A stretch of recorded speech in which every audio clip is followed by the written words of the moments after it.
अस्सलाम वालेकुम guys, welcome to my channel.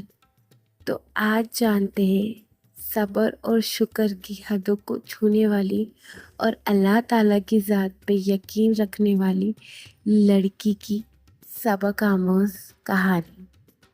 वैसे एक बात तो कहना पड़ेगी बिलाल, तेरी बीवी है तो बांझ मगर बहुत हुनरमंद है। खाला अमीना घर के आंगन में बनी कियारी से टमाटर तोड़ती नसीबा को देखते हुए बोली थी। नसीबा को झटका लगा, ये उसकी सगी खाला जो थी जिन्होंने तारीफों के अंदाज में उसका मजाक ही तो उड़ाया था। उसे महसूस हुआ जैसे आसपास की हवाओं में ऑक्सीजन की कमी हो गई है। उदासी उस खूबसूरत लड़की के चेहरे पर अपना आंचल डाल चुकी थी। उसे यूं लगा जैसे उसकी कमर पर लहराती लंबी चोटी एकदम नागिन बन गई है और उसे डस कर नीला कर देने को है। खाला मेरी बीवी बांझ नहीं है, मेरे दिल की रानी है रानी। कोई उसकी राजधानी में बैठकर इस तरीके की बातें करे ये मुझे अच्छा नहीं लगता, आगे से ख्याल रखिएगा। बिलाल अपनी बीवी नसीबा का हाथ रुकते ही उसका दर्द जान गया था। उसने महसूस कर लिया था कि खाला की बातें उसके दिल को लगी हैं, इसलिए सारे मौसम बेरंग हो गए हैं उसके चेहरे के।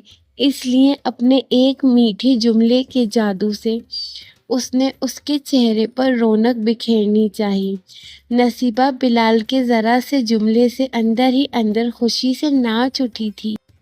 खाला एक बात तो बताओ, ये तुम मेरी तारीफ कर रही थी या बुराई? वो टमाटरों की टोकरी उठाए उनके पास आते हुए मुस्कुराकर बोली।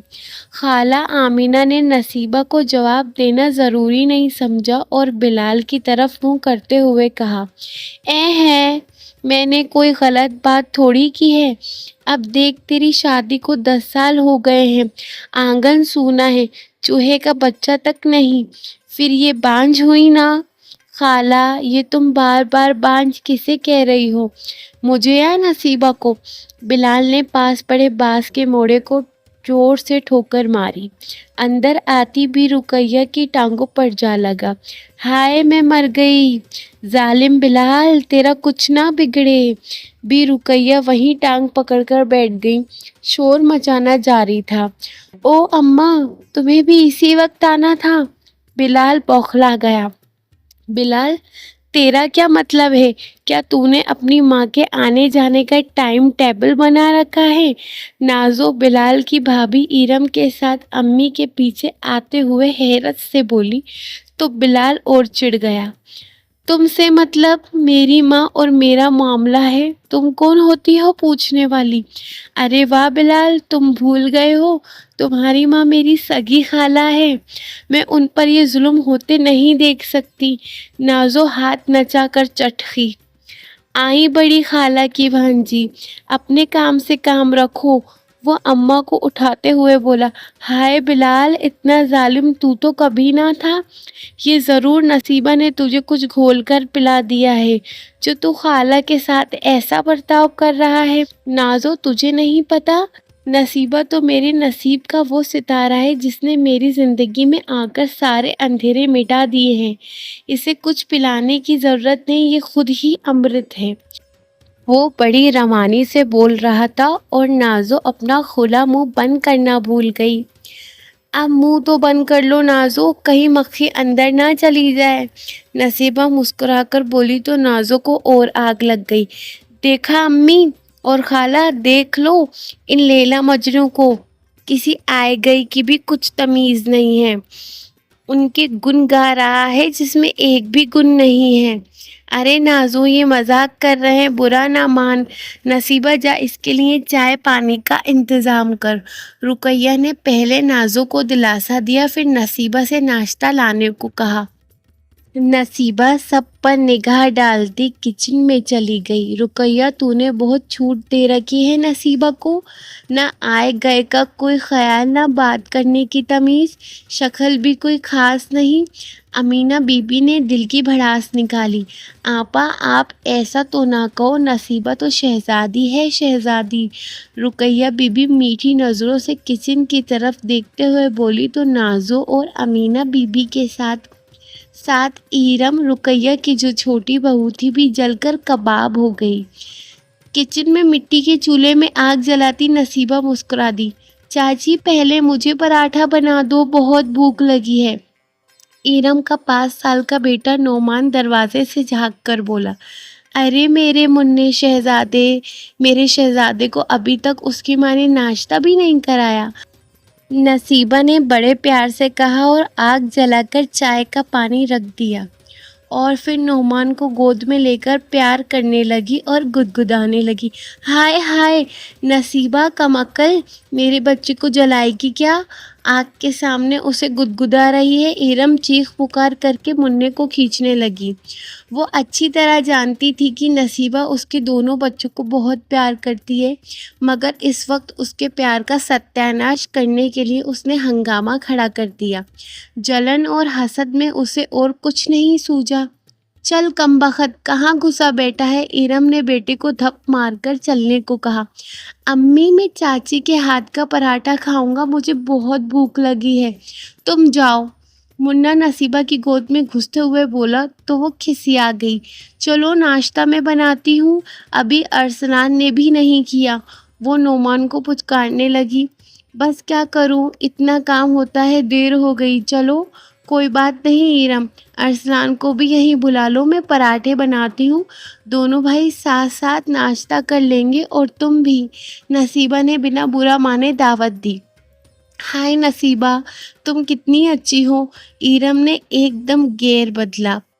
बिलाल तुम पर यूं ही नहीं मरता, हम सब यही नाश्ता करेंगे, तुम्हारे हाथों में बड़ा जायका है, हमारी तो ईद हो गई। जा मुन्ने, दौड़ कर जा, भाई को बुला ला। इरम वहीं जमकर बैठ गई। नहीं अम्मा, मैं पहले पराठा खाऊंगा, तुम जाओ।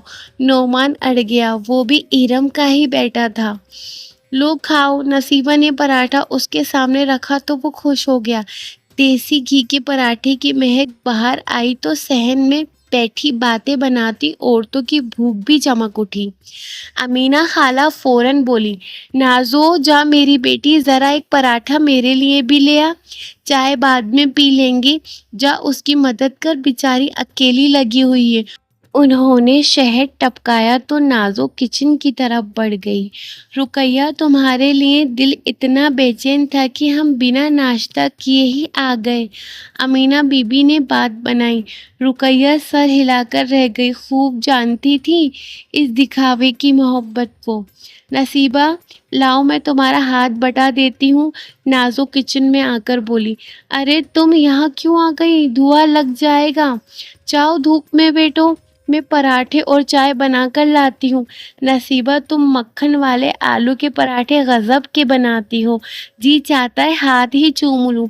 हमारी भाभियों के हाथ में ज़रा भी जायका नहीं है, नमकीन आटा सेक के रख देती हैं। नाजो को भाभियों की बुराई करने का मौका मिल गया था, वो करेला चबा रही थी। तो तुम खुद बना लिया करो, नसीबा ने खुश दिली से कहा। पिछली बातें वो जैसे भूल गई थी, यही खूबी उसकी तारीफ कराती थी। नाजो खाला से जाकर पूछो नाश्ता बाहर धूप में करेंगी या बैठक में, नसीबा ने कहते हुए पराठों पर मक्खन लगाया और लस्सी बनाने लगी। इसी बीच इरम दौड़कर दूसरी गली से अरसलान को भी उठा लाई। खाला के कहने पर जाड़ों की धूप में ही नसीबा ने नाश्ता लगा दिया। सब मज़े से टूट पड़े। रुकैया मुस्कुरा रही थी। बिलाल को नसीबा से शादी करने से पहले नाजो पसंद थी। नाजो रुकैया की भांजी थी। जब रुकैया बेगम नाजो का रिश्ता लेकर बड़ी बहन अमीना के घर पहुंची तो वो हत्ते से उखड़ गई। रुकैया, ये बात मुंह से निकालने से पहले तुमने सोचना भी नहीं ज़रूरी समझा? कहाँ मेरी पढ़ी लिखी खूबसूरत नर्म नाजुक बेटी नाजो, और कहाँ तुम्हारा यूं ही 10वीं फेल बेटा बिलाल। वाह भाई वाह! अमीना ने छोटी बहन का ज़रा सा भी मान नहीं रखा और फट पड़ी। मगर अमीना, बिलाल नाज़ो को पसंद करता है, तुम्हारा देखा भाला है, मेहनती बच्चा है। बाप के मरने के बाद उसी ने सारी ज़मीनें संभाल रखी है। नाज़ो खुश रहेगी वहाँ पर, कोई परेशानी नहीं है, अल्लाह का दिया सब कुछ है हमारे पास। रुकैया खुशामद पर उतर आई। बस रुकैया बस, मेरी नाज़ो का नाम भी नहीं लो। उसका रिश्ता उसके ताया ने मांग लिया है। मगर आपा, उनका बेटा तो जर्मनी में शादी कर चुका है। रुकैया ने जताना चाहा, अरे वो तो वहाँ की शहरियत हासिल करने के लिए कागजी शादी कर रखी है। इतना पढ़ा लिखा बड़े घर का शानदार बेटा है वो। नाजो के तो नसीब खुल जाएंगे। तुम उसमें कोई ऐब ना निकालो, जाओ यहाँ से। अमीना बेगम ने बेमुरव्वती की हद ही तो पार कर दी थी, एकदम अजनबी बन गई थी। अमीना, इतनी बेदर्द ना बनो, मैं नाज़ो को बेटी बनाकर रखूंगी। रुकैया ने एक और कोशिश की, खून का वास्ता दिया। बस रुकैया बस, मेरी नाज़ो का नाम भी ना लो अपनी ज़बान से। बहन होने का ख्याल कर रही हूँ, कोई और होता तो धक्के दे के निकाल देती। और सुनो, ये सड़ियल मिठाई का डिब्बा उठा और चलती बनो, फ़कीरों को बांट देना। उन्होंने डिब्बा उठाकर उनके पास पटक दिया। रुकैया का दिल बुझ गया। इतनी बेइज्जती के बाद और कुछ कहना हिमाकत थी। वो अपना दिल महसूस कर वापस चली गई। क्या बात है अम्मा, आप बहुत उदास लग रही हैं, कुछ खा पी भी नहीं रही, हर वक्त आंखें पोंछती रहती हैं। बिलाल ने माँ के पास बैठकर उनका कंधा हिलाया। वो सोचों में गुम थी। बड़ी मुश्किल से उन्होंने खुद को संभाला और अपनी बेइज्जती का रोना रोने के बजाय धीरे से कहा, नाज़ो तुम्हारे नसीब में नहीं बेटा, उसका रिश्ता आया है, उसके ताया के बेटे का, उसकी शादी वहीं होगी, तो इसमें इतनी दुखी होने की क्या बात है। वो नहीं, कोई और सही। बिलाल ने हंसकर कहा तो उन्होंने हैरत से देखा। और तुम्हारी मोहब्बत? उनके मुंह से निकला। वो तो उससे होगी जिससे मेरी शादी होगी, वो मजे से बोला। कोई दुख का साया तक उसके चेहरे पे नहीं था। क्या? वो उसे देखती रह गई। अम्मा, नाज़ो मुझे पसंद तो थी, मगर मोहब्बत मैं उसी से करूँगा जो मेरी शरीके ज़िंदगी बनेगी। आप बिल्कुल फ़िक्र ना करें और कोई भली सी लड़की मेरे लिए तलाश करें। फिर रुकैया बेगम नसीबा के बाप के पास पहुंची थी। वो उनके देवर थे, बिलाल को अच्छी तरह जानते थे। उनकी नज़रों में वो एक हीरा था। अच्छा सुलझा हुआ, शरीफ, मेहनती लड़का था, इसलिए बात बन गई। इनकार का सवाल ही नहीं था। रुकैया बेगम ने सुख का सांस लिया। नसीबा में कोई बुराई नहीं थी। नसीबा के लिए रिश्ते ले जाने से पहले उन्होंने बिलाल की मर्जी मालूम करी थी। वो अपने दोनों बेटे हिलाल और बिलाल की एक साथ शादी करना चाहती थी। हिलाल का रिश्ता इरम से तय था, अब सिर्फ बिलाल का मसला बाकी था। मैं नसीबा का रिश्ता डालना चाहती हूँ, तुम्हारी क्या मर्जी है? जाने से पहले रुकैया बेगम ने बिलाल से पूछना ज़रूरी समझा। अम्मा, मेरे लिए इस दुनिया में आपसे और आपकी इज्जत से बढ़ के कुछ भी नहीं है। बस आप नाज़ो को भूल जाएं। मैं वो दरवाज़ा हमेशा के लिए बंद कर चुका हूँ। अब वो सिर्फ एक रिश्तेदार है। बिलाल ने खुले दिल से साफ साफ बता दिया। और हाँ, नसीबा को मेरा नसीब बनाने से पहले ये बात ज़रूर बता देना, ताकि उसके दिल में कोई खटका ना रहे। बिलाल का फैसला सुनकर रुकैया बेगम का ढेरों खून भर गया। चेहरा मारे खुशी के लाल हो गया। उन्होंने बड़े मान से, बड़े फक्र से बिलाल का माथा चूमा और उसे दुआएं देती नसीबा के घर रवाना हो गई। यूं दो दुल्हनें उनकी बहू बनकर एक ही दिन में उनके घर आ गईं। उसके कुछ दिनों बाद नाज़ो की शादी भी जर्मनी पलट कादिर से हो गई। कादिर 1 महीने की छुट्टी मनाकर फिर वापस चला गया। अब नाज़ो एक बेटे की माँ बन चुकी थी। उसका मियाँ आता था, चला जाता था, वक्त यूं ही गुजर रहा था। जब नाज़ो को एक बेटा और हो गया तो कादिर का आना बंद हो गया। بس وہ خرچہ بھیج دیتا تھا جو اس کی ماں کے ہاتھوں اسے مل جاتا تھا۔ اس کا نتیجہ یہ ہوا کہ ساس بہو میں جھگڑے شروع ہو گئے اور باپ نے اسے اپنے گھر بلوا لیا۔ قادر سے مایوس ہو کر نازو بلال پر ڈورے ڈال رہی تھی۔ اس کے بچے سسرال میں پل رہے تھے۔ اس کا خیال تھا کہ اولاد سے محروم بلال ایک بار پھر اسے پسند کرنے لگے گا اور وہ قادر سے طلاق لے کر اپنا گھر بسا لے گی۔ زیادہ دودھ پتی والی چائے کا سڑپا مار کر امینہ خالہ نے تعریف کی۔ واہ کیا چائے بنائی ہے، اور گاجر کا حلوہ بھی لاجواب ہے۔ تیرے ہاتھوں میں تو واقعی جادو ہے نصیبہ۔ خالہ نے رک کر حلوہ گلے سے اتارا اور پھر چائے کا ایک سڑپا اور مار کر اپنی اوقات پر آ گئی۔ تبھی تو اس گھر میں تو ٹکی ہوئی ہے بغیر اولاد کے، بلال کے کھوٹے سے بندھی ہوئی ہے۔ ان کی زہریلی بات پر نصیبہ نے بڑے صبر سے سنی اور آرام سے بولی، مہربانی فرما کر آپ مجھے بے اولادی کا احساس بار بار نہ دلایا کریں۔ میری قسمت میں اگر اولاد ہے تو ہو جائے گی۔ میں رب کی رضا میں خوش ہوں۔ مجھے اپنے پیارے رب پر پورا یقین ہے کہ وہ مجھے مایوس نہیں کرے گا۔ وہ اتنا کہہ کر تھوڑا سا مسکرائی اور دوبارہ بولی، اور خالہ، بلال اب 10ویں پاس کر چکے ہیں، گریجویٹ بھی ہو چکے ہیں۔ ویسے بھی اللہ نے انہیں اچھا دل اور اچھا دماغ دیا ہے۔ وہ مجھے بکری نہیں سمجھتے جو کھوٹے سے جانور کو باندھا جائے۔ نصیبہ نے غصہ بھی کیا تو بڑے صبر سے اور نرمی سے۔ یہ اس کی بہترین خوبی تھی جو لوگوں کو اس کی عزت کرنے پر مجبور کرتی تھی۔ نصیبہ بیٹا، میں تو بس ایسے ہی ایک بات کہہ رہی تھی، تم تو برا مان گئی۔ وہ تھوڑی شرمندگی سے بولی، نہیں خالہ، میں نے برا نہیں مانا، بس یہ بتایا ہے کہ جسے بیکار سمجھ کر آپ لوگوں نے ریجیکٹ کیا، وہ میری زندگی ہے، بہت قیمتی ہے۔ ہم دونوں مل کر پڑھتے بھی رہے ہیں اور گھریلو ذمہ داریاں بھی نبھاتے رہے ہیں۔ ہمارا کل بھی انشاءاللہ اچھا ہوگا، آنگن میں پھول بھی کھلیں گے۔ نصیبہ کے چہرے پر ایک بھرپور مسکراتی ہوئی یقین کی روشنی پھیل گئی۔ آپ کھانا کھا کر جانا، بس اتنا بتا دے کہ کیا کھائیں گی آپ؟ کیا بناؤں؟ اس نے بڑی محبت سے پوچھا۔ رہنے دو، ویسے ہی پیٹ بھر گیا، خالہ نے جھوٹا سر ہلایا۔ بھلا ان کے گھر میں ایسا مزیدار کھانا کون بنا سکتا تھا؟ نازو تو کسی کام کو ہاتھ نہیں لگاتی تھی سوائے سجنے سنورنے کے۔ نہیں خالہ، بنا کھانا کھائے تو میں آپ کو نہیں جانے دوں گی، ساتھ کھائیں گے سب۔ آپ کے لیے چائے اور بناؤں؟ نصیبہ نے اتنے کھلے دل سے کہا تو خالہ کھڑی سے بیٹھ گئی۔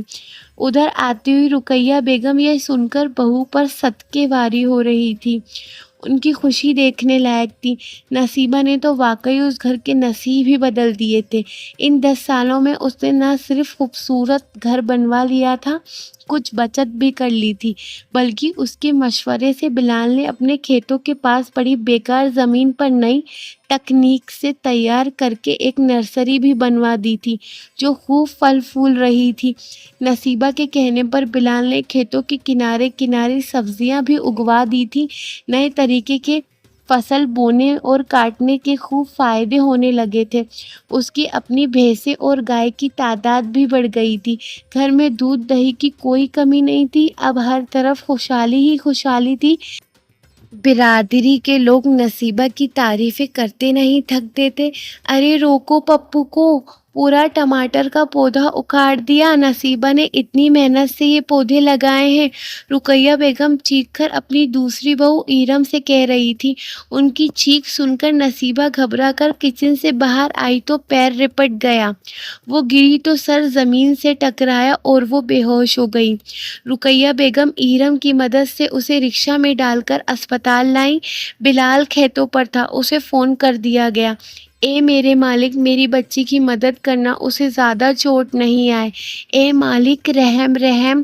رقیہ بیگم باہر بے چینی سے ہاتھ جوڑے ٹہل ٹہل کر دعائیں مانگ رہی تھیں اور نصیبہ اندر آپریشن تھیٹر میں تھی۔ بلال نے آ کر ماں کو تھاما، انہیں تسلی دی اور لا کر بینچ پر بٹھا دیا۔ وہ اسے ساری بات بتانے لگی۔ پریشان نہ ہو امی، اوپر والا سب ٹھیک کر دے گا۔ اس نے ماں کا کندھا دبایا۔ وہ بہت فکر مند تھا۔ نصیبہ ان کی بہو نہیں، بیٹی تھی۔ ہاں بیٹا، اللہ اچھا ہی کرے گا۔ انہوں نے دوپٹے کے پلو سے آنکھیں پوچھتے ہوئے خود کو تسلی دی۔ تبھی لیڈی ڈاکٹر تھیٹر سے باہر نکلی۔ وہ دونوں جلدی سے کھڑے ہو گئے۔ ڈاکٹر صاحبہ، میری بچی کیسی ہے؟ رقیہ بیگم جلدی سے بولی۔ کوئی خطرے والی بات نہیں ہے۔ خطرہ کیسا؟ سر پر ذرا سی چوٹ لگی ہے، پٹی کر دی ہے، وہ ٹھیک ہے۔ لیڈی ڈاکٹر مسکرائی۔ وہ آپ کی بیٹی ہے کیا؟ جی نہیں، بیٹی جیسی بہو۔ رقیہ بیگم کے لہجے میں پیار تھا۔ اور آپ؟ ڈاکٹر نے بلال سے پوچھا۔ جی وہ میری بیوی ہے۔ آپ دونوں خوش ہو جائیں، وہ ماں بننے والی ہے، مبارک ہو۔ شکریہ ڈاکٹر صاحبہ۔ رقیہ بیگم خوش ہو گئیں۔ بلال نے اپنی مسکراہٹ چھپائی تھی۔ پیشنٹ کا بہت زیادہ خیال رکھیں، زیادہ سے زیادہ آرام کرائیں، کھانے میں سبزی، پھل اور دودھ دہی دیں۔ لیڈی ڈاکٹر انہیں اندر جانے کا اشارہ کر کے چلی گئی۔ وہ دونوں اندر آئے تو نصیبہ سر پر پٹی بندھے بیڈ پر لیٹی مسکرا رہی تھی۔ بلال اس کا ہاتھ تھپ تھپا کر پیچھے ہٹ گیا۔ رقیہ بیگم نے کرسی پر بیٹھ کر آہستہ سے نصیبہ کے سر پر ہاتھ پھیرا اور دل سے دعا دی۔ جیتی رہو میری نصیبوں والی بچی، تمہارے آنگن میں پھول مسکرائیں، تم دونوں خوش رہو، آباد رہو۔ دعا دیتے دیتے انہوں نے مڑ کر بلال کو دیکھا، جو دونوں ہاتھ سینے پر باندھے نصیبہ کو دیکھ رہا تھا اور مسکرا رہا تھا۔ دل کے ویرانے میں جیسے اچانک باہر آ گئی تھی۔ آپ کو میری یہ کہانی پسند آئی ہے تو آپ میرے چینل کو لائک، شیئر اور سبسکرائب کریے اور بیل نوٹیفیکیشن کو آن کر دیے تاکہ ایسے ہی مزیدار مہکتے قصے آپ تک پہنچ سکے۔